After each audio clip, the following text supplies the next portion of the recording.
काय तुम्हाला जाणवलं? रुग्णालय आपले खूप छान असे इमारती बनवलेल्या आहेत, पण फुल फ्लेजनी त्यांना चालवण्यासाठी स्टाफची रिक्वायरमेंट आहे. काही ठिकाणी काही इक्विपमेंटची पण गरज आहे. आता आदरणीय गणेशजी नाईक साहेब, ज्यांचं विजन आरोग्याविषयी खूप दृढ असं आहे आणि त्यांच्या विजननुसार जर आपल्या नवी मुंबईत आरोग्य केंद्राची प्रस्तावित झाले तर नक्कीच जनसामान्यांना त्याचा खूप मोठा फायदा होईल. आता आदरणीय गणेशजी नाईक साहेबांच्या माध्यमातून मला अशी कल्पना पुढे येते की डॅशबोर्ड एक बनवायचा. जसं की आपल्या नवी मुंबईमध्ये बरेचसे प्रायव्हेट हॉस्पिटल्स आहेत ज्यांना सिडकोकडून प्लॉट्स अलॉट झालेले आहे आणि ज्यावेळी त्यांना ते अलॉट झाले तेव्हा त्यांच्याकडून ॲग्रीमेंट बनवून घेतला आणि त्या ॲग्रीमेंटमध्ये 10% कोटा हा लोअर इन्कम ग्रुपसाठी आहे आणि त्यांच्या माध्यमातून तशी कुठलीही सुविधा आजपर्यंत पुरवली जात नाही आहे. मग ह्या डॅशबोर्डवर आपण असं आणतो की पालिकेचे हॉस्पिटल्स सगट जे प्रायव्हेट हॉस्पिटल ज्यांच्या 10% कोटा आपल्याला आहे असे सगळे हॉस्पिटल्स त्या डॅशबोर्डवर येतील. मी उदाहरण देते जर आता म्हणजे रात्री अपरात्री एखाद्या महिलेला प्रसूतीसाठी आणलं आणि चेकअप नंतर समजलं की बाळाला NICUची गरज आहे, तर असा NICU जर आपल्या रुग्णालयात अवेलेबल नाही आहे म्हणजे वेकंट नाही आहे, तर अशा वेळी असं होतं की ती महिला प्रसूतीच्या वेदनेत असते, तिला सांभाळणारी तिची आई असते एकमेव आणि तिच्या नवऱ्याला इतर ठिकाणी NICU अवेलेबल होतं आहे का हे बघावं लागतं. मग अशा वेळी NICU इथूनच त्यांना अवेलेबल करून देण्यात यावं. म्हणजे त्या डॅशबोर्डवर सगळे असे हॉस्पिटल्स रिफ्लेक्ट करतील ज्यांच्यामध्ये असे बेड अवेलेबल आहेत. 10% आपला कोटा आहे प्रायव्हेट सहित पालिकेच्या ह्याच्यात पण, आणि मग इथूनच पालिकेची रुग्णवाहिका त्या पेशंटला त्वरित त्या NICUपर्यंत पोचवेल. असंच ICUच्या बाबतीत पण आहे. म्हणजे ICU बेड अवेलेबल नसेल तर त्या डॅशबोर्डवर रिफ्लेक्ट करेल आणि इथल्या इथं त्यांना समजेल की कुठल्या हॉस्पिटलला जायचं आहे. म्हणजे रात्री अपरात्री ह्या हॉस्पिटलमधून दुसऱ्या हॉस्पिटलमध्ये, दुसरेमधून तिसरीकडे जावची आवश्यकता पडणार आणि रुग्णांचा गोंधळ होणार नाही आणि जास्त चांगली सर्व्हिस आपल्या पेशंटना मिळेल. आता तुम्ही रुग्णांच्या नातेवाईकांशीही संपर्क साधला, त्यांच्याशी बातचीत केली, तर तो अनुभव कसा होता? खूप चांगला अनुभव होता. सगळ्यांनी पॉझिटिव्ह रिस्पॉन्स दिला.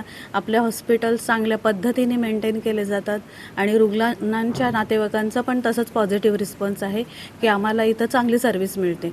आणि आपण नवी मुंबई शहरात राहतो आहे. या शहरात आरोग्य आणि शिक्षणाविषयी जे आदरणीय गणेशजी नाईक साहेबांनी दूरदृष्टिकोन ठेवलेला आहे, त्या दूरदृष्टिकोनातून अशा आपल्या हॉस्पिटल्स खूप महत्त्वाचे आहेत आणि ते म्हणजे हे पूर्ण जे आता मला अजून ऐरोली हॉस्पिटलला पण व्हिजिट द्यायची आहे, त्याच्यानंतर वाशी हॉस्पिटलला मी सेपरेट एक व्हिजिट देणार आहे. तर हे हॉस्पिटल्स पूर्ण प्लेजनी जर सुरू झाले म्हणजे जिथं आता काही बेड्स अजून पण वॅकंट आहेत तिथं पूर्ण आपले इक्विपमेंट्स बोला किंवा स्टाफ नाही आहे, तर असे पूर्ण क्षमतेने जर सुरू झाले तर नक्कीच नवी मुंबईकर नागरिकांना त्याचा खूप मोठा फायदा होईल. आता आपली रुग्णालय आहेत, इमारती खूप मोठ्या मोठ्या आहेत, पण तरी पण काही मोठ्या ज्या सुविधा आहेत त्या इथे उपलब्ध नाही आहेत. लोकांना मोठ्या शस्त्रक्रिया करायच्या असल्या काय असल्या तर खाजगी रुग्णालय किंवा मुंबईच गाठावी लागते. तर त्या अनुषंगाने काही वेगळे प्लॅनिंग आहेत का तुमचे?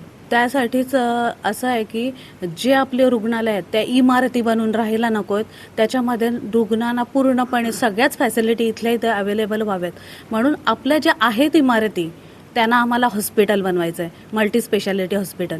म्हणजे नुसत्या इमारती उभ्या करून ते रिकाम्या ठेवण्यापेक्षा त्याच्यामध्ये जर सगळ्या रुग्णांना व्यवस्थित अशा रुग्ण सुविधा मिळाल्या तर इतर कशाची आपल्याला गरज पडणार नाही, मुंबईला जायची गरज पडणार नाही किंवा नवीन अजून हॉस्पिटलचीही गरज पडणार नाही आपल्याला.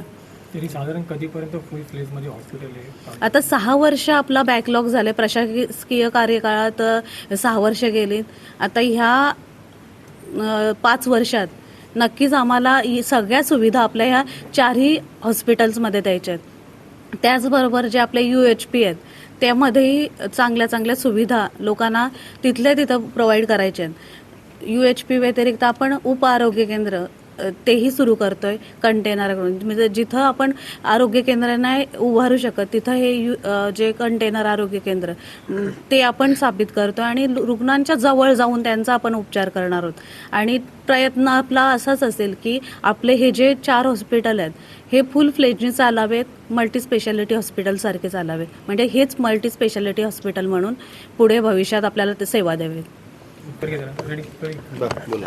जे मी सांगितलं की सिडकोचे माध्यमातून प्लॉट्स मिळाले जे प्रायव्हेट हॉस्पिटल्स किंवा आपले गव्हर्नमेंट हॉस्पिटल त्याच्यासाठी आपण डॅशबोर्ड सुरू करणार आहोत आणि त्या डॅशबोर्डवर या सगळ्या हॉस्पिटल्सची पूर्ण डिटेल्स असेल. म्हणजे रात्री अपरात्री येणारा पेशंट NICUसाठी असोत किंवा ICUसाठी असोत त्याला त्या डॅशबोर्डवरून तिथल्या इथं फोन जाईल हॉस्पिटलला आणि त्या पेशंटला आपल्या पालिकेच्या रुग्णवाहिकेमधून तिथल्या तिथं त्या बेडपर्यंत पोहोचवलं जाईल.